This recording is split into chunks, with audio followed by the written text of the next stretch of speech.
Paglawak ng tropical wave sa silangan ng Mindanao magdudulot ng violent rain showers sa ilang bahagi ng Eastern Mindanao at Southeastern Visayas. Pinag-iingat sa mga inaasahang malakas na busang ulan at posibleng flash floods. Nalalabi pa rin ang Northern Luzon, kabilang na ang Central hanggang Metro Manila at Southern Luzon. Kalat-kalat pa rin ang inaasahang mga pag-ulan na may pagkilat at pagkulog.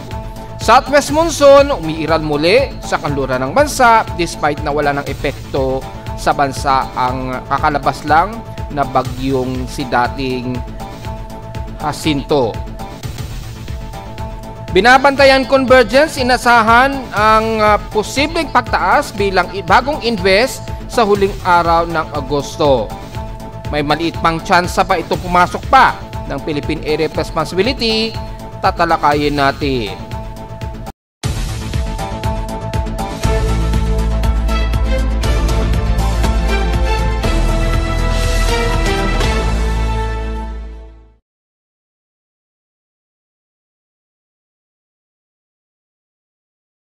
Hello, good morning mga folks. Welcome po muli sa ating Daily Weather Bulletin at Analysis para sa araw ng Biyernes, August 29, 2025. Ang oras nating boss may maga, alas 11:07 na ng umaga.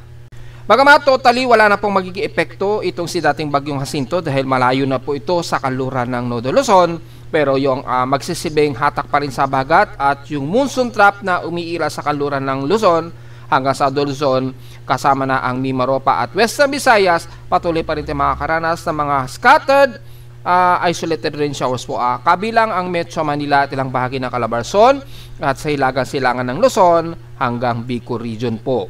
Bagamat scattered po ito, asahan pa rin ang mga minsanang mga moderate and minsanang mga heavy rain showers po sa maghapon na. Dahil ngayon nga lang umaga, biglang bumuhos ang light to moderate rain showers na tumila din kaagad. So, ganun ang inaasahan nating mga pag-ulan po sa maghapon mga folks, dahil po sa patuloy pa rin na pag-iral po ng ating habagat at yung surface trap natin, lalo na dyan sa may bandang silangan nga po ng Southeastern Visayas at Mindanao dahil sa umiiral na po yung tropical wave na i-forecast na rin natin ng mga nakarang araw. At may posible pa nga pong magkaroon nito ng gyre circulation na magbubunsod ng pamumuo na panibagong invest siguro sa mga huling araw nga po ng Agosto. So this weekend po ay inaasahan po na maobserbahan yan at inaasahan ding itataas na ngayon yan, maaaring siguro ngayon or bukas. Bago kasi matapos po ang huling araw ng August ay meron tayong di inaasahan na pagtaas na ng panibagong invest na naman dyan sa may bandang Guam nga po, na which is pinost natin gamit ang ating convergence na mataas na nga po yung forecast niya na maging bagong invest na naman. Gaya nating inaasahan po kung sakaling walang mauuna na po sa binamatay nating dito yung tropical wave dito sa may bandang silangan ng Mindanao nga po or bandang silangan ng Visayas, ay tatawagin nga po yan sa 94W after kay dating bagyong Jacinto na may international code name ID na 93W na ngayon ay nasa 20W na nga po to dahil naging tropical depression na nga po siya mula kahapon. Sa ating Doppler radar, makikita po natin ang kalat-kalat na ito na malawakang water vapor at dahil sa may pag-ulan kami sa Caloocan, ayan, nakita natin dito sa may bandang Metro Manila, naasahan maging sa may bandang Quezon City. And then tumila din kaagad, so ganyan po, at may mga moderate and some heavy rain showers na umiira dyan sa may bandang Olongapo, Subic or Bataan. Ayan, pagitan po yan ng bandang Batangas, so magdala po ng payo ngayong weekend na darating. At maging sa may bandang Northeastern Luzon pa rin dyan sa may bandang Aurora region ay mga kalat-kalat din na mga cluster na mga ilang moderate and some heavy rain showers na medyo hindi naman tumatagal ito, tumitigil-tigil din siya dahil makikita nyo po sa Doppler radar ay kalat-kalat po itong masyado pong scattered ang magiging buhos ng ulan. Sa lightning detection system natin, kung double check natin yung latest natin as of 11:11 AM ngayon, ngayong magtatanghali na, hintayin natin mag-load yung bagong data. So far, yun lang po ang pinaka-latest, 167 lightning strikes po yung outer at yung inner ay 164 lightning strikes. At makikita po natin dito ang kasalukuyang aktibo ang mga pagkulog at pagkidlat dyan sa may bandang West Philippine Sea, sa may bandang Lawag, Ilocos Norte. Sa silangan naman sa may halos malapit sa may bandang paligid ng Burnham Rise. Kung titignan natin ang NOAA AVN satellite imagery, makikita po yung kumpul ng mga kaulapan dito na nagdadala nga po ng malawakang pag-ulan sa ilang bahagi nga po ng Cagayan Valley at Northeastern Luzon. At sa kanluran naman ang mga kalat-kalat na pag-ulan ang maaaring umiral dyan sa may bandang Benguet or Ilocos Sur at ilang bahagi nga po sa Batanes Group of Island na may kasamang pagkulog at pagkidlat. At malapit dito sa Metro Manila ay kani-kanina lamang nagkaroon ng mga pagkidlat sa Central Luzon at lalo na nga po dito sa may bandang Aurora Region, dyan sa paligid ng Dingalan, Gabaldon or dito sa may bandang Infanta, Quezon po. Kung ingat po sa mga kababayan natin din, inaasahan natin sa maghapon makakaranas po tayo ng mga isolated po na kalat-kalat na pag-ulan, bunsod po ng pag-iral po ng trough at monsoon trough at southwest monsoon po, lalo na dito sa kanluran bahagi nga po ng Luzon. Sa ating rainfall advisory, Care of Pag-asa, nakataas ngayon ang Northern Luzon. Well, nakakabanggit lang naman natin, kasama na ang Nueva Vizcaya, Aurora, Quirino, Batanes Group of Island, Cagayan. Pababa na po yan kasama na ang Nueva Vizcaya nga po. At hanggang dyan na yan, kasama na rin ang bandang Tarlac niyan. At maaaring mas bumaba pa yan, kabilang na rin ang bandang Bicol na rin. So nakataas din ang thunderstorm advisory sa NCR, which is kakaulan nga lang po kanina at mostly 2 to 3 hours po ang effectivity nito ayon sa data feed. So importante po ang payong mga folks, at mula sa buong NCR kasama ang Zambales, Pampanga, Bataan, Bulacan, Rizal hanggang Laguna na po yan. Hindi rin lusot ang bandang Cavite, lalo na dyan sa may bandang Dasmariñas daw at sa Polillo at Panukulan, sakop ng Quezon Province po. So 2 to 3 hours daw po ang effectivity ng forecast na yan. So importante magdala na lamang po ng payong anytime po mga folks. Sa ating current conditions, overcast, gloomy haze at mostly cloudy umiiral dito sa amin sa Caloocan. At dahil sa nagkaroon ng pag-ulan kanina, ngayon ay base sa ating live CCTV snapshot, overcast and gloomy pa rin ang nasa paligid namin. So anytime pa rin ang mga pag-ulan sa maghapon. Sa lowest temperature nito lang, naka-weather station kaninang 5:56 AM, nakapagtala kami ng lowest of 25.9 degrees Celsius. Pero kahapon, sa air temperature namin, pinakamataas na ang 33.9 degrees Celsius. So medyo moderate o halos medyo maaraw at medyo mainit na rin ang aming air temperature kahapon. Umabot ng 33.9 degrees Celsius kahapon dito ng tanghaling tapat at 12:28 PM. Meaning, mataas na rin ang naging heat index namin kahapon na pumalo sa 47.4 degrees Celsius ang naging init pandama namin kahapon despite na overcast ang lagay ng panahon at mga pag-ulan. Sa aking weather station ngayong 10:59 AM, nasa 36.6 degrees Celsius nakagagad ang aming extreme caution, pero sa forecast, 40 degrees Celsius daw ang inaasahan namin ngayong 11 o'clock. Well, medyo malayo sa forecast. Expected po na ganyan daw ang magiging mataas na heat index sa amin. At mukhang yan na ang pinakamataas dahil sa maghapon patuloy pa rin na magiging mababa ang heat index daw namin sa Caloocan. Well, tingnan natin dahil yung ating lagay po ng panahon ay medyo scattered po at napaka-gloomy ang paligid. So hindi po mawawala ang maaring pagtaas ng heat index or maaring mag-maintain lamang sa 40 degrees Celsius pababa ang magiging heat index. Well, sa iba't ibang bahagi naman ng bansa, well, very overcast po ang paligid dyan sa buong Northern Luzon hanggang South Luzon. So, wala tayong masyadong mai-forecast muna dyan dahil asahan natin mababa yan. Double check natin sa Central Visayas. Dito, medyo mataas po dahil medyo kantamtaman kahit papano yung panahon nila dyan. Makikita po, nasa 41 degrees Celsius po ang forecast sa kanila, which is aabot pa sa 42 degrees Celsius po mamayang 12 o'clock hanggang 1 o'clock PM daw ang highest heat index dyan sa may bandang Cebu. So medyo magiging hot humid tayo dyan sa bandang Cebu, pero sa may bandang Davao region po, lalo na sa City of Davao, ay medyo maalinsangan na rin ang panahon nila. So ibig sabihin medyo nagmo-moderate at nagiging maaraw na rin siguro sa kanila, kaya medyo mataas po yung heat index. Nasa 40 degrees Celsius, pero papalo daw yan hanggang 43 degrees Celsius mamayang alauna daw ng hapon sa Davao City. So mukhang magiging maalinsangan muna kayo dyan. Pero within 48 hours, ay magiging maulap na naman ang paligid ninyo dyan. So anytime ay may mga kalat-kalat pa rin ng pag-ulan na may pagkilat at pagkulog ang iiral. Sa Zamboanga Peninsula ay pinakamataas na 35 degrees Celsius sa kanila. So mukhang makulimlim din sa kanila at mukhang mga inuulan po ang umiiral sa Zamboanga Peninsula. So mukhang panandalian lamang na medyo magiging hot humid dyan sa paligid po ng Davao Region. Pero within 48 hours kasi medyo may lumalapit na po na tropical wave dyan na magbubunsod po ng mga malawakang pag-ulan na naman. Kung tatabi naman natin sa PX Extremes, in past 24 hours, nangunguna ang hinatuan sa may pinakamataas na air temperature na 34.1 degrees Celsius. At sa lowest temperature naman sa Baguio ay 17.4 degrees Celsius. Balik uli siya sa mostly na stationary niya na lowest temperature. At sa inulan naman ng Sangley Point ay nakaranas sila ng 52 mm na total rainfall. Pero sa amin sa Caloocan kahapon, 49.8 mm naman ang naging total rainfall. So mapapansin ninyo sa Kanluran ay nagkaroon ng malawakang pag-ulan kahapon. Kasama na ang Metro Manila. Lalo na bandang hapon po ito, biglang lumakas ang buhos ng ulan po. Ngayong araw ay nasa 3.3 mm ang kasalukuyan naming total rainfall. So in 7 days, naka 118.2 mm na po kami. Or August total rainfall ay 423.9 mm.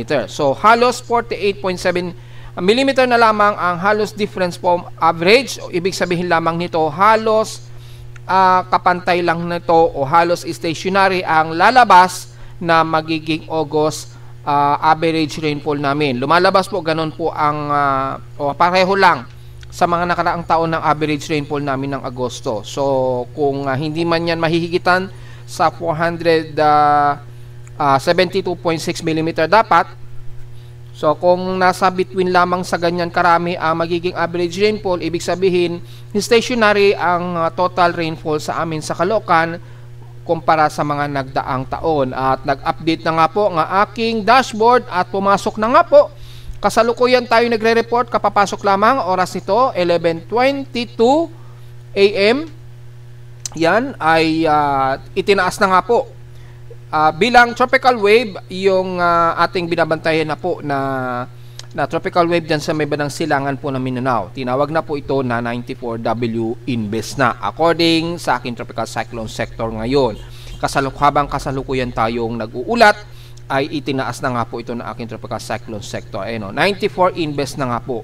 Pero under tropical wave conditions po. Bakit sa tropical wave? Maya-maya i-discuss natin yan.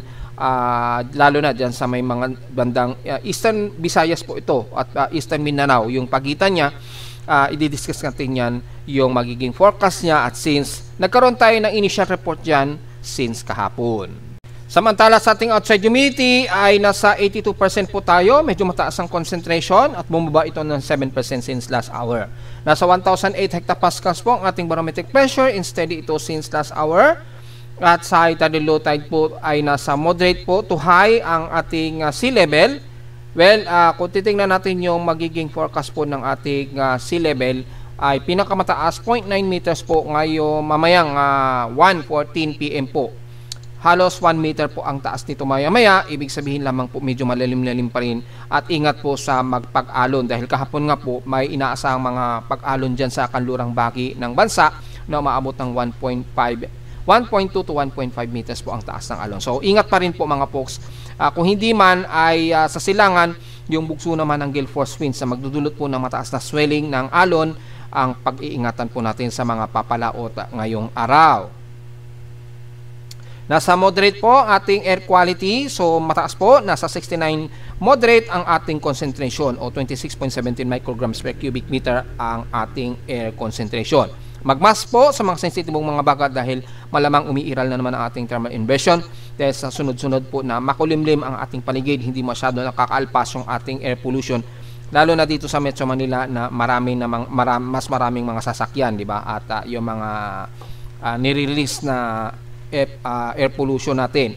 So tumataas po yung thermal inversion siguro kaya nagkaroon tayo ng moderate na air quality. Although hindi naman ganun kalala ang madalas na pagmomoderate nito dahil kung i-double check natin yung mga nakaraang data ng ating air quality monitoring, usually in past 24 hours hanggang moderate lamang ang kalimitan ang inaabot na taas ng ating air quality. So at least hanggang 870 to 80 micrograms per cubic meter ang pinakamataas so far. At sa loob ng 7 days, halos 80 micrograms per cubic meter ang pinakamataas. So mukhang hindi naman ganun katindi ang ating air pollution so far. So magmas na lamang po, lalo na sa mga sensitibong mga baga po natin, kahit na hindi naman ganun katindi ang air pollution. Sa ating almanak, sumikat ang haring araw kaninang 5:43 AM. Nasaan lulubog po ito mamayang 6:10 PM. Ang ating 30% illuminated na po na waxing crescent ay kaka-moonrise pa lamang nito since 10:24 AM. So nasa elevation pa lamang ito na 14 degrees na elevation ng moon. So kaka-moonrise pa lamang nito ngayong umaga. At inasahan lulubog po ito mamayang gabi at 9:59 PM. At sa ating local weather outlook, para ngayong weekend na darating ay magiging maulap po ang ating maghapon. So expected po ang mga scattered isolated rain showers na may kasamang localized thunderstorms sa maghapon. Especially dito sa Metro Manila, mga bandang hapon o gabi po. Pero meron tayong mga tsansa na pag-ulan sa umaga, which is nangyari nga po dito sa amin sa Caloocan ngayong umaga. At mamayang hapon ay magkakaroon na naman ng consecutive continuation ng mga pag-ulan. Bukas naman ng Sabado, ganun din mangyari, maulap ang himpapurin at may mga localized thunderstorms na 97% chance. So, ngayong araw, 100% chance, which is nagkaroon na tayo ng mga pag-ulan po mga folks. And highest and lowest temperature expected, maglalaro 28 to 30 degrees Celsius. Ang lowest temperature expected ay nasa 25 to 26 degrees Celsius. Sa short-term weather forecast natin this coming week uli, hanggang sa pumasok na po yung unang araw po ng Monday, September 1 po yan, ay magiging maulan po pa rin tayo at partially cloudy pa rin ang ating darating na unang linggo ng September. So mukhang magiging maulan po ang unang linggo ng September. So mas importante ngayon ang payong, lalo na tataas po yung ating accumulated na ulan, lalo na sa silangan diyan sa may bandang Eastern Visayas at Mindanao, dahil nga po sa meron namumuo tayong binabantayan na invest na naman, at yung tropical wave niya, yung outer trough niya na magbubunsod po ng malawakang ulan dyan. So medyo prepare po mga folks. So diretso agad tayo sa ating ginagamit na satellite imagery mula sa Himawari data feed ni Pag-asa. Malawak ang ulan po umiiral ngayon dyan sa may bandang Batanes, Group of Island. Well, nakataas na nga po yung rainfall advisory, kabilang na ang Cagayan Valley. So mula Tuguegarao hanggang Isabela na po yan, at Santiago at Quirino, maging dyan sa may bandang buong Aurora region po, ayan nakataas po. Malamang moderate to heavy rain showers po ang umiiral dyan mula Balera Aurora, pababa na yan ng bandang Infanta Quezon po. Ingat po sa mga pagbaha at pagguhong ng lupa just in case. Sa kanluran naman ng Ilocos Norte, epekto pa rin ng umiiral na habagat. Sa halos buong kanluran pa rin ng Nodo Luzon hanggang Mimaropa po yan, very gloomy po at overcast ang paligid natin sa buong Ilocos region. Pababa na yan ng bandang La Union, kasama na ang Benguet. So kabilang ang sentro ng Nodo Luzon mula Kalinga, Abra, the rest ng Mountain Province, Ifugao, pababa na yan ng bandang Nueva Vizcaya hanggang Tarlac. Overcasting gloomy pa rin ang paligid natin. Asahan pa rin ang mga kalat-kalat na mahihinat katamtamang pag-ulan na may pagkilat at pagkulog sa maghapon po. So mula Pangasinan hanggang Zambales po, very overcast din tayo at gloomy. Expected po ang mga kalat-kalat at pag-ulan na may pagkilat at pagkulog din. At malamang mula nga rin kanina ay nagkaroon din kayo ng mga kalat-kalat at pag-ulan ngayon dyan, kabilang na dito sa Metro Manila nga po. Yan, lalo na't kasalukuyang may mga pag-ulan ngayon sa may bandang Olongapo, San Felipe, pababa na Dinapahan, Abukay, the rest ng Balanga, pababa na yan ng Maribeles, Bataan. Ingat po sa mga biglaang flash floods po. Pero kung titingnan natin dito, mga ilang light to moderate at ilang heavy rains din ang medyo umiiral pa rin dyan. Patawid po ng bandang Lubang, yan, bandang Lubang, sako po ng Occidental Mindoro, asahan po ang mga moderate and heavy rain showers po. At wala sa may bandang Metro Manila, may starting ng Bulacan, Baliwag, pababa ng Malolos, may Kawayan, San Jose del Monte, Bulacan, at papasok nga po yan ng bandang Montalban at Valenzuela, and then the rest ng Metro Manila. Asahan natin na mga isolated at biglaang kalat-kalat po na pag-ulan, dahil yung malawak ang ulan sa may bandang Quezon Province ay patuloy na nagpapaulan dyan na bumabalandra sa boundary po ng Metro Manila. So asahan po ang mga biglaang buhos ng ulan. Importante po ang payong ngayong weekend po mga folks. At mula sa bahagi ng Calabarzon, very gloomy rin tayo at overcast. Bagamat medyo light rain showers muna ang medyo mararamdaman ninyo dyan. Pero anytime sa maghapon, may mga ilang moderate to heavy rain showers din. So watch out po at pagdala po ng payong anytime. Dahil magiging malikot po ang pattern ng ating rainfall system o yung forecast ng rainfall system. Medyo malikot po ang kanyang forecast. So ibig sabihin po ng malikot, biglang susumpong, biglang magda-downpour, then biglang magiging makulimlim naman. Ganun po magiging laro niyan mga folks ha. So at least may idea na tayo. Importante po ang payong this time. At sa buong Mimaropa naman, mula dito sa bahagi nga po ng Occidental Mindoro, lalo na sa katimugang parte ng Bungabong, Rojas, Mansalay, Bulalakaw at sa bandang San Jose at Magsaysay, nakakaranas kayo ng malawakang pag-ulan ngayon dyan. Ingat na lamang sa biglaang pagbaha. Patawid na yan ang bandang Basuaga and the rest ng Coron, Palawan. At mula sa may bandang Palawan, bagamat very gloomy at overcast din kayo dyan, expected din ang mga kalat-kat na pag-ulan na may pagkilat at pagkulog sa maghapon po. Lalo na dyan sa may bandang West Philippine Sea. Ingat na lamang sa mga mangingisda natin dahil malawakan po ang pag-ulan, lalo na dyan sa may bandang Kalayaan Group of Islands. Moderate to some violent rain showers ang umiiral sa bandang Spratly Island. So ingat po sa kababayan natin, lalo na sa nagpapatrolya natin na Navy at Philippine Coast Guard natin dahil medyo masungit po ang area ninyo dyan mga folks. At the rest ng Southern Luzon, kabilang na ang Bicol Region, magiging overcast and gloomy rin at asahan ang kalat-kat na pag-ulan na may pagkilat at pagkulog ang iral, lalo na dito sa bahagi nga po ng buong Camarines Norte and the rest ng Bicol Region po. Sa ngayon, medyo light rain showers ang naka-forecast po dyan sa inyo hanggang Catanduanes, the rest ng Irigal, Legazpi hanggang Sorsogon, pero magiging isolated and scattered rain showers din. Bunsod pa rin ang extension ng trough dito sa Hilaga ng Camarines Norte na magbubunsod po ng mga kalat-kat na mga mahihina at katamtamang pag-ulan. At mula naman sa bandang Marinduque, kasama na ang Romblon, Burias Island, Masbate, despite na medyo nagmo-moderate pero overcast din kayo kasi dyan at gloomy, so expected pa rin ang mga light to some moderate showers. At malamang sa hapon ay mga heavy rain showers po ang medyo iiral sa atin. And then pagsapit po sa may bandang Visayas, lalo na sa eastern part ng Visayas, dahil sa extension na nga po ng tropical wave dito, ay magiging malawakan na rin po ang inyong pag-ulan dyan. Lalo na sa bandang Borongan, Eastern Samar, pababa na yan ang buong southern part ng Leyte. Moderate to some heavy rain showers ang iiral po sa inyo dyan. Ingat po sa mga pagbaha dahil yung tropical wave po ay umaabot na po yung extension trap dyan sa inyo. Nagaya na ating forecast since nung isang araw nga po na iiral unti-unti. At makikita natin ang malawakang pag-ulan na ngayon ang umiiral sa Eastern Visayas. So ingat po sa mga pagbaha hanggang Southern Leyte po yan at magpapang-abot yan sa Tacloban hanggang Ormoc ang malawakang pag-ulan po.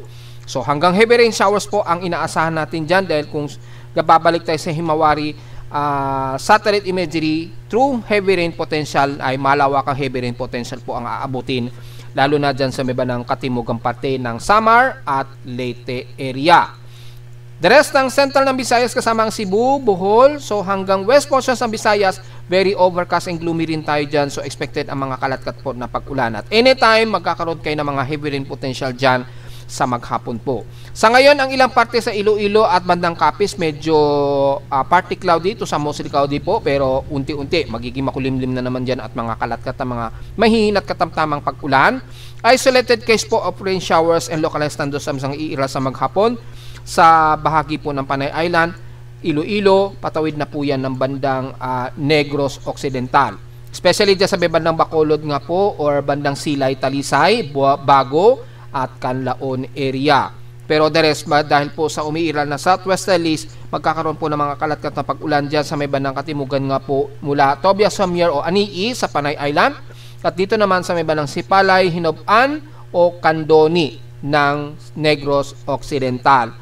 Pagdating naman sa Negros Oriental ay ang parte ng Basay, Bayawan hanggang Siaton at Dumaguete, kalat-kalat na mga isolated light to some moderate rain showers ang iiral sa maghapon. Medyo pabugso-bugso rin ang pag-ulan po. Dahil yung mga remnants at yung mga surface trap dito na tumatawid mula sa silangan nga po ng Southeastern Visayas at Mindanao ay tatawidin po yan hanggang dyan sa may bandang Cebu. So anytime po magkakaroon ng mga cluster clusterized po o clustered na mga light to some moderate and some heavy rain showers. So ingat na lamang po sa biglaang downpour ng ulan ha. Mula naman sa Mindanao, asahan na natin ang buong Caraga na magkakaroon kayo ng mga moderate and heavy rain showers ngayon, lalo na dyan sa may bandang Surigao del Norte. So buong mula sa bahagi po ng Dinagat Island at Siargao Island and the rest ng Surigao City hanggang the rest ng Caraga ay magiging ulan. Moderate to heavy rain showers po ang iiral, kabilang na ang buong Agusan del Norte at Agusan del Sur. Hanggang dito na yan sa Compostela Valley, sakop niyan ng Davao de Oro. At mula dyan sa bandang Maragusan at dito sa buong silangan ng Hinatuan, pababa na yan ng Bangaga o Baganga. Medyo nalilito pa rin ako sa wording ng Baganga. Napapabangaga ko kasi ang pagkakabigkas, so pasensya na lang po mga folks. Pero malinaw naman po sa mga kababayan natin dyan, sakop ng Bangaga, sakop ng Davao Oriental hanggang Caraga, Mati hanggang Governor Generoso. Moderate to heavy rain showers na po umiira sa inyo dahil nga po sa tropical wave nito ng extension trough nga po yan.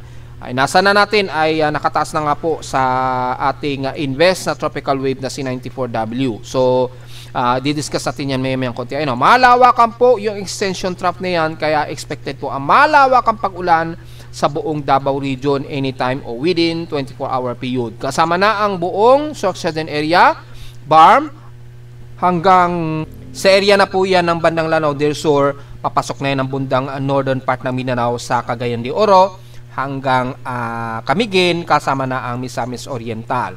Magiging maulap din, maya-maya ay magiging maulan na rin o kalat-katang pag-ulan sa buong Zamboanga Peninsula. Nasa ngayon, medyo overcast and gloomy tayo dyan at may mga ilang pahihina at katamtamang pag-ulan muna. Pero anytime nga po sa maghapon, magkakaroon pa rin mga kalat-katang pag-ulan na may ilang pagkilat at pagkulog. Lalo na sa Zamboanga del Sur, yan, yung mga isla dyan ng Mabuhay at Olutanga, or dito sa may bandang Saguin o Pitogo.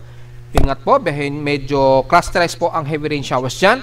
At mula dito sa may bandang Tugawan o Siraway, pababa na yan ng Sibuco hanggang Zamboanga o City of Zamboanga. At isla ng Basilan at Hulo-Sulo, clusterized po ang moderate to heavy rain showers po ang iiral. So, pabugso-bugso po ang magiging pag-ulan ninyo dahil pakanluran po kasi ang galaw ng extension na ito ng surface trough ng tropical wave nag-generate po kasi yung tropical wave sa silangang parte ng Visayas at Mindanao. Kaya nagkakaroon po kayo ng malawakang pag-ulan ngayon dyan na posibleng magbunsod po ng biglaang flash floods po. So, very ready na lamang po lalo na sa eastern part ng Visayas at Mindanao ngayong araw. So, kung double check natin gamit ang ating rain and mean sea level pressure courtesy of ECMWF. At as of 8 o'clock AM nga po, ang forecast nito hanggang ngayong tanghali ay magiging maulan nga po ang parte ng kanluran pa rin ng bansa, especially sa Mimaropa. At sa hilagang bahagi nga po ng Cagayan Valley ay magiging maulan po. At nakita naman natin kanina sa ating satellite imagery na ginagamit. At mula sa may bandang sentro ng Luzon hanggang Metro Manila, makikita natin naglalay to moderate lamang ang umiiral sa maghapon. Well, actually 8 to 2 PM po ito, yung forecast na ito. So, kasama na ang west portions ng Visayas at bandang Zamboanga Peninsula, medyo nagkakaroon ng ilang moderate to heavy rain. At yung paglapit nga po ng malawakan na ito ng tropical wave, ito nga po yan, malamang na ito na nga yung C94W. Yan, yung tropical wave niya na tumatawid dito pakanluran. Inaabutan na ngayon ang eastern portions ng Visayas at Mindanao. Yan, so mga clusterized pa po siya. Yan, at may mga ilang isolated, pero at least dito sa may bandang Southern Luzon, dito sa Silangan hanggang eastern portions ng bandang Northern Samar, medyo nagiging moderate po muna. Hindi masyado malakas ang buhos ng ulan. Pero pagsapit po mamayang alas 2 ng hapon, ay halos buong Northern Luzon, Southern Luzon at west portions sa Visayas, kabilang na ang buong Mimaropa, makakaranas tayo ng mga ilang moderate to some heavy rain showers. Apektado rin ang Metro Manila ng mga ilang mostly light to moderate at minsanang heavy rain, kaya maghanda po mayong hapon sa payong ha. Posible na nagaya kahapon biglang malakas ang buhos ng ulan na magbubunsod po ng pagbaha dito sa Grace Park sa Caloocan. Damay na rin ang buong northern part ng Caloocan. So, be ready po sa payong dahil kitang-kita naman po yung forecast natin hanggang west portion sa Visayas. Hanggang heavy rain showers po ang inaabutan ng buong Panay Island at Negros Region. Sa silangan naman ng Southern Luzon, at least mga light to moderate po hanggang eastern part ng Samar region. At sa Mindanao, mga light to sa moderate pa rin ang medyo umiilad dyan mamayang alas 2 ng hapon yan. Between 2 o'clock PM yan hanggang mamayang 8 PM po yan, yung forecast na yan. So malinaw yan mga folks ha, at pagsapit naman mamayang gabi, mga 8 o'clock PM onwards.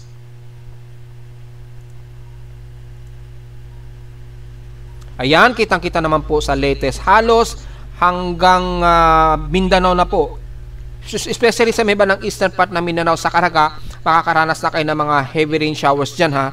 At sa may bandang buong Northern Luzon, damay ang Metro Manila, buong Southern Luzon at Visayas, may mga light to moderate po ang iiral at moderate to heavy rain showers naman most of west portions ng Northern Luzon hanggang rest of Mimaropa. Ayun o, kitang-kita po. Ito po yun o, rest of Mimaropa. Yan, yung area na yan ang makakaranas kayo ng mga moderate to heavy rain showers po dyan. So medyo apektado pa rin ang Metro Manila sa makakaranas ng mga malawakang pag-ulan mamaya. So diretso na agad tayo sa ating ginagamit na computer-generated tropical cyclone sector. Makikita nga po ang bagong invest, which is kakabanggit lang natin mga nakarang araw na inaasahan nga po natin ay tatawagin itong 94W. Itong C20W o dating bagyong Jacinto ay malayo na po ito sa boundary ng ating Philippine Area of Responsibility. Patungo na ito ng bandang Hainan. So yung mga kababayan natin uli sa Vietnam at Hainan ay medyo ready na po. Although maliit ang sansa na umaabot to sa mas malakas na bagyo, siguro hanggang tropical storm dahil base sa kanilang extended forecast, hanggang tropical storm naman daw ang nakikitaan na magiging maximum na lakas na kategory nitong si 20W o dating bagyong Jacinto. So pero wag pa rin baliwalaan yan, magdadala pa rin yan ng napakalakas na mga buhos ng ulan po ha, lalo na dyan sa may bandang Hainan at bandang Vietnam. So ingat po mga folks. Pero ang ating bagong babantayan ay tinawag na nga po na 94W base sa ating tropical cyclone sector as of 11:45. Pero mga around 10:45 AM po ay itinaas na po ng aking tropical cyclone sector nga po ito. So as of 10:45 AM ang kanyang center air pressure 1,009 hectopascals at kumikilos ito pakanluran sa bilis sa 15 km/h. Medyo mabilis-bilis ito ng konti, pero significant pa mahina ang kanyang maximum sustained wind. Ang lokasyon pa niya malayo pa, pero mula sa pinakatimog silangan ng Guam ay nasa layo ito na 943 km southeast ng bandang Guam po ito. Pero kung susakatin pa rin natin mula sa Pilipinas sa eastern part ng Mindanao, dahil yung kanyang reference point ay bandang Bislig, so gagamitin natin ang location point o starting point ng Bislig as reference point. So ang kasalukuyan nitong layo nasa 2,552 km east ng Davao Oriental. Yan, or bandang Bislig, Davao Oriental po. Sa labas pa ito ng Philippine Area of Responsibility dahil halos nasa area pa siya ng Micronesian zone. So malayo pa po talaga ang lokasyon niya so far. At makikita naman ninyo, kumikilos pa ito pakanluran.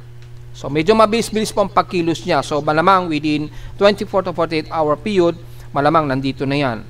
Dahil ang kilos nito, base sa mga nauna nating mga forecast po, pahilagang kanluran po ang kilos nito mga folks.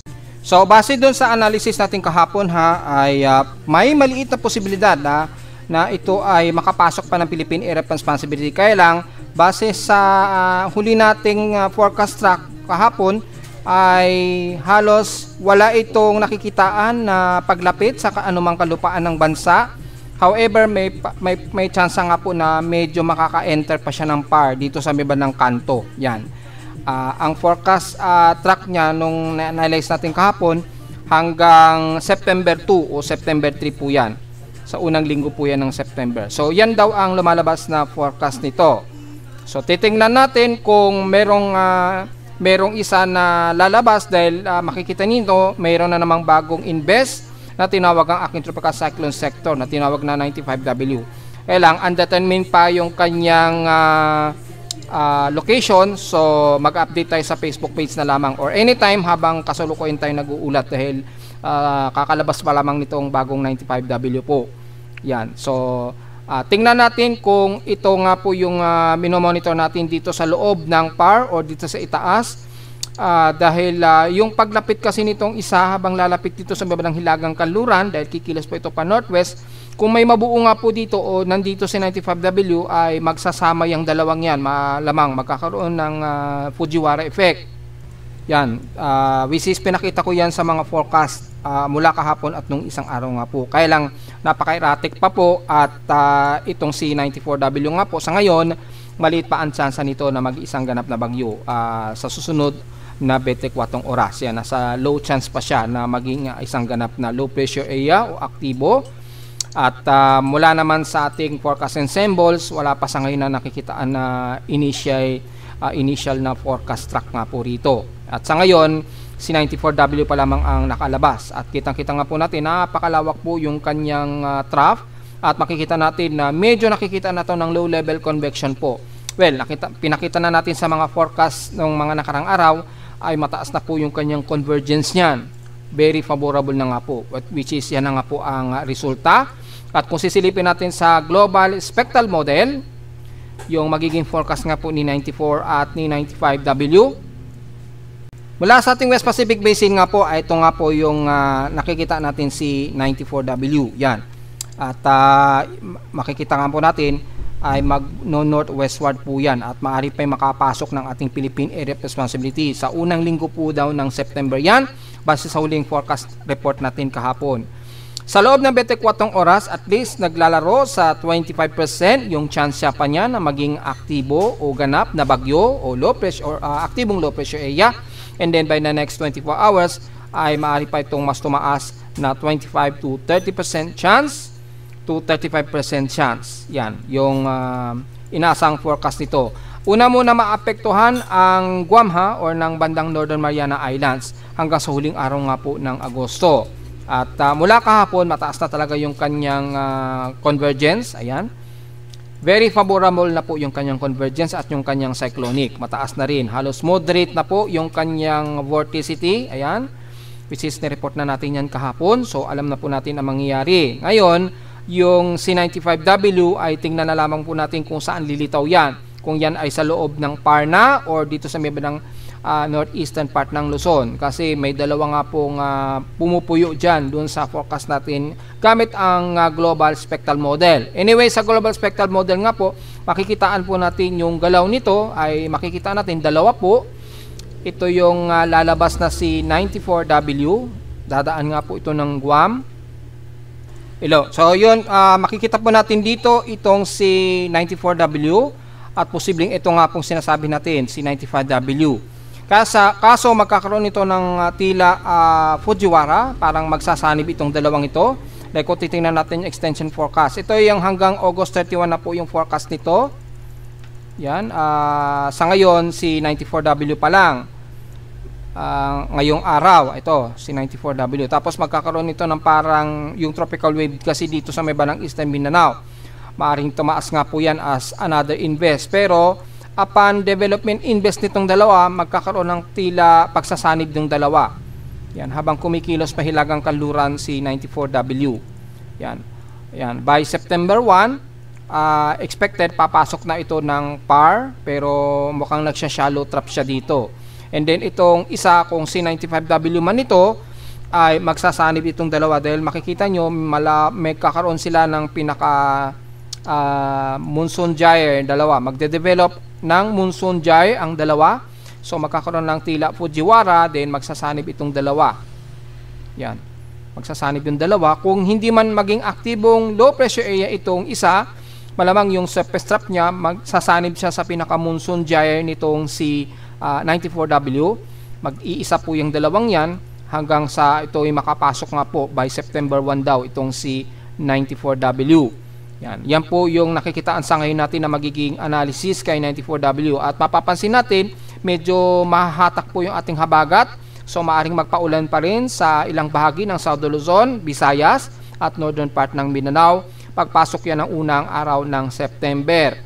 Yan. And then, as time na pagpasok niya ng September 1, malamang madaling araw ng September 2 siguro, approximate, ay e-exit na rin ito ng Philippine Area of Responsibility kagad. So, halos isang araw lang siya maglalagi dito sa loob ng ating PAR sa unang araw ng September.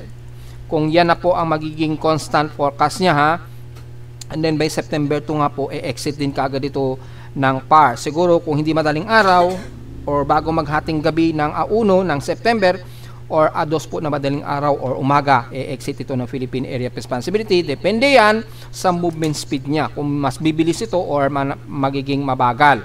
So malinaw po yan mga folks ha.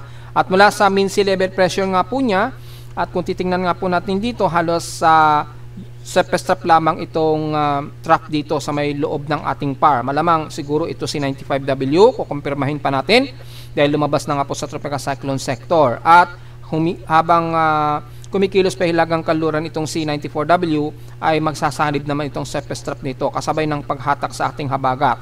Then papasok nga po ito ng PAR by September 1, then exit naman kaagad ito ng PAR bago maghating gabi ng September 1 or madaling araw na ng September 2, 2025 po yan. So walang magiging direct impact itong si 94W just in case hindi ito magkakaroon ng paglapit sa anumang kalupaan ng bansa, pero malamang yung hatak ng habagat ay magdadala ng pag-ulan nga po na magsisimula muna sa may bandang Northern Mindanao then Visayas area po bago mag-A2. Yan po. Until September 2 na nga po yung forecast natin. Gaya na ating report kahapon sa ating YouTube channel kahapon. So yan po, then i-exit din kagad ito. Then babaland na ito sa may bandang Okinawa Prefecture, southern part ng Japan. Ayan. So yan po ang makikita natin din habang bumabaybay ito sa may bandang Prefecture ng Okinawa. Doon ito magkakaroon siya ng intensification. Ayan, magiging aktibong low pressure area siya. Well, tingnan po natin, baka bago pa lamang ito pumasok ng PAR sa A1, baka maging tropical depression na kagad yan kay Japan Meteorological Agency. So kapag nangyari yan, maring sundin na kagad yan ni Pag-asa.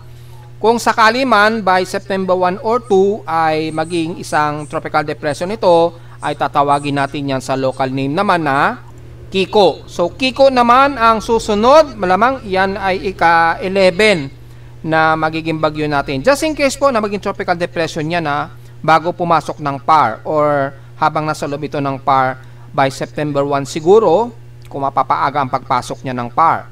Just in case, tatawagin po sa pangalang Kiko. Then agad-agad din itong e-exit at babalik ulit sa pagiging 94W. So just in case, makakaroon pa tayo ng ika-11 na bagyo. Just in case po. Natatawaging local name na Kiko. So, yun lamang po ang sa ngayon na magiging analysis natin just in case.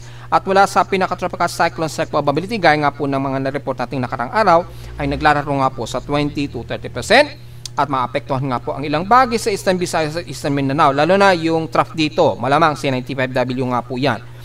At ito naman si 94W. So, makikita nyo, malawak yung kanyang tropical cyclone strike probability base sa Genesis. Maapektuhan nga po ang Eastern Visayas na ngayong araw nga po ay nagdudulot na ngayon ng malawakang ulan dyan. Naglalaro sa 5 to 10% na maapektuhan po ang Eastern Visayas. Pero by August 31 po yan ang effectivity, pero pagpasok po ng September 1, yan, by T96 hour po yung duration. Makikita na po natin ay yung dalawang low pressure area kung sakaling manatiling low pressure area si 94W. Makikita natin magkakaroon po ng pagsanib yung dalawa. Ayan, magkakaroon ng tila Fujiwara. Since either isa sa kanila kasi ay magiging aktibong low pressure area, tapos yung isa manatiling surface trap. Pero makikita natin magkakaroon ng monsoon gyre po dyan. Magkakaroon ng monsoon gyre sa pagitan nilang dalawa. By September 1 nga po nung sinasabi ko, at magsasanib po yung dalawa na yan hanggang sa magiging isa. Since mukhang mauunang magiging mas malakas itong C94W, malamang siya ang sasaniban nitong isang surface trap na malamang yan ay C95W siguro. Hindi pa natin kumpirmado dahil hindi pa lumalabas sa aking tropical cyclone sector, pero i-double check po natin yan ha, para makita na rin ninyo sakali. Yan ay September 1 and then September 2 nga po. Malamang magsanib po yung dalawa at mag-iisa po yung dalawa. Then, tataas po yung Genesis sa kanya na maapektuhan na po ang buong Southern Luzon, Eastern Visayas at buong Northern Luzon kasama ang Metro Manila at Extreme Northern Luzon. apektado at least 10 to 20% po. At dahil ma-emulate na naman yung hatak sa habagat, well, asahan na po natin, hindi pa rin lusot ang ilang bahagi ng Mimaropa at west portion sa Visayas sa maaring ulanin pa rin dahil sa panghatak sa ating habagat. Although hindi makakaroon ng direct landfall nga po, gaya na ating mga naunang report, itong bago nating binabantayan na invest. So malinaw yan mga folks ha, at mula sa mga computer models nga po, makikita natin dito very shallow pa. At makita natin dalawa po yung development niya. Malamang ito ay C95W at yung isa C94W according kay GFS. Yan. Then magsasanib itong dalawa according dito. Kay SMWF naman ay yung shallow trap nitong tropical wave. Malamang ito yung C95W siguro. Then nagkakaroon pa ng erratic forecast dito sa tropical wave nito. Pero malinaw lamang ay maaring itong C94W nga po sasaniban itong surface trap na ito. Kay NAPGEM naman, kitang-kita dito malinaw po yung C94W, hihilagang kanluran po yan, and then kung sakaling yung tropical wave dito mabuo, sasanib po yan as monsoon gyre nitong C94W. Yan. At ito malinaw po, may high pressure area kasi dito sa may bandang southeastern part ng Japan. Kaya medyo nahihinder po siya, pero hindi ganun kalakas yung paghinder dito kay 94W, kaya medyo pa-northwest pa ang magiging kilos niya. Hindi siya halos magiging westward. Hindi ganun kalakas yung magiging tulak sa kanya ng high pressure area dito. So malinaw lamang po yan mga folks sa ating analysis. Then balikan po natin yung tropical cyclone sector kung identified na po natin C95. Ayun na nga po. So tama nga po yung hinala natin. Ito nga po C95W. Ayan na po, pinakita na natin. Nasa loob na nga ito ng Philippine Area of Responsibility. And then, base na rin sa analysis natin kanina, ay habang kikilos po ito pahilagang kanluran, itong C94W, until September 1 to September 2 po yan. Ito naman ay maaring magsanib dito. Medyo gagalaw muna siya dito, then sasanib ito dito kay 94W. Then magkakaroon po ng monsoon gyre sa kanya. Yan. Medyo sasayaw yung dalawa na yan. Tila magkakaroon ng Fujiwara, and then magsasanib din itong si 95W kay 94W. Yan yung huling forecast natin na in-explain ko kanina. Sa ngayon, dalawa pa lamang na invest na naka-indicate sa ngayon, si 94 at 95W. Pero sa extended forecast nga po ng mga empirical forecast, magsasanib din yung dalawang yan. By September 1 or September 2. Diyan magsisimula ang pagsasanib ng dalawang ito. So, abang-abang na lamang sa pinaka-analysis natin at report sa Facebook page, since may idea na kayo na nag-report naman din tayo kahapon pa. Yan po yung latest niya. Lumabas na nga po.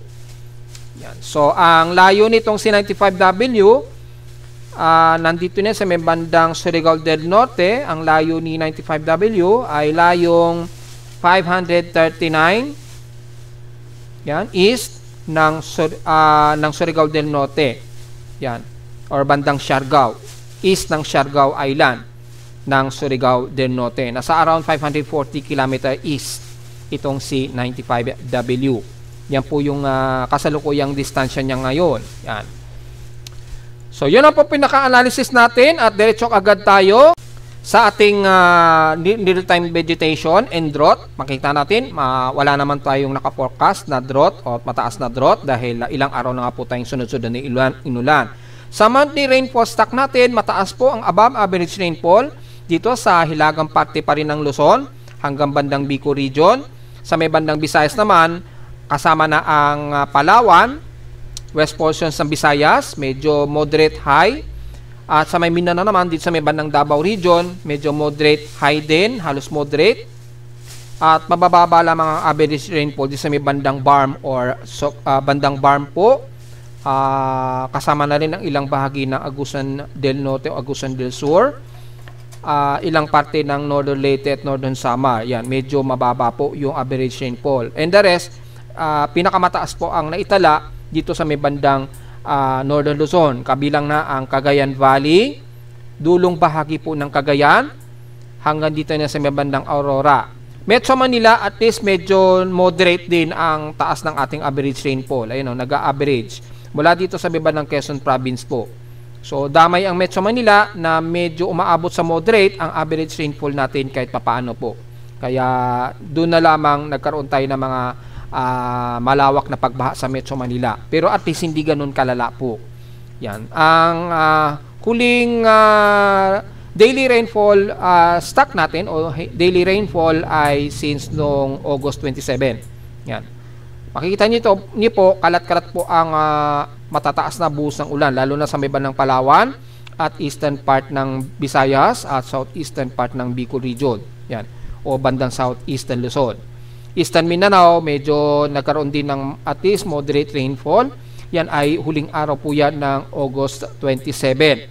So, 27 po yan. Wala pa tayong medyo latest kahapon, pero may idea na kayo na at least nagmo-moderate po to high yung above average rainfall natin since nagkaroon tayo ng mga sunod-sunod na pag-ulan. Yan. So, ngayon lang natin na-visit itong ating vegetation and real time at average rainfall natin sa bansa. Sa ulat lindol naman, although kagabi may minor earthquakes po yan, so malamang magnitude 4 yan. Wala naman na sumunod na medyo malakas na kasapagyanig mula kaninang madaling araw. Yan, base sa ating seismograph. Sa ating seismogram, medyo malinis po yung ating seismometer. Walang masyadong external noise.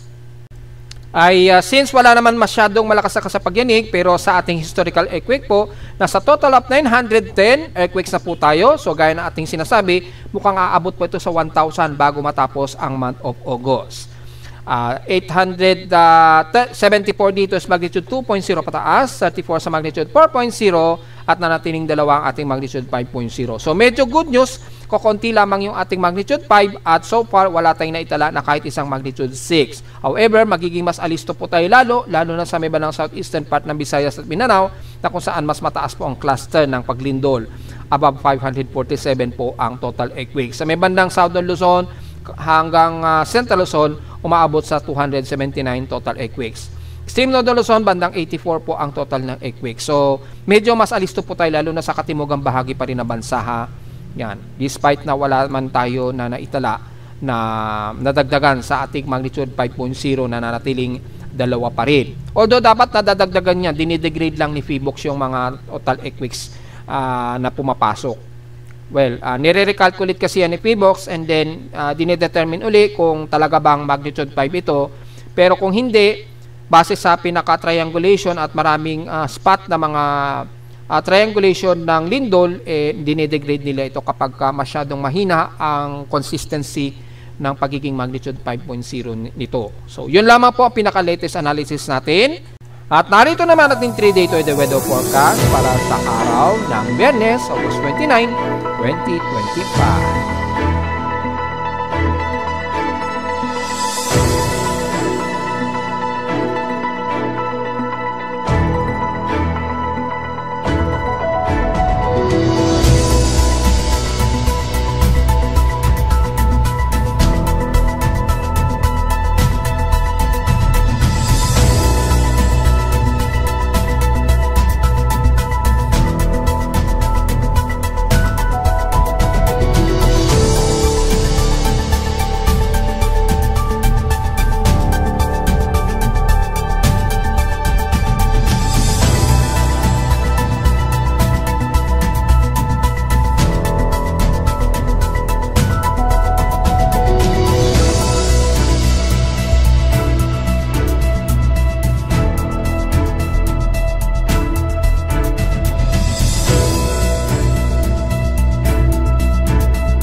At hanggang dito na lang po ating daily weather bulletin at analysis para sa araw ng Biyernes, August 29, 2025. Huwag mo kalimutan na mag-like, share, subscribe po sa ating YouTube channel. Visit lamang anytime sa ating website na www.pimoweather.com para sa babang detalye na gusto malaman na hindi natin nasama ngayong tanghaling tapat na.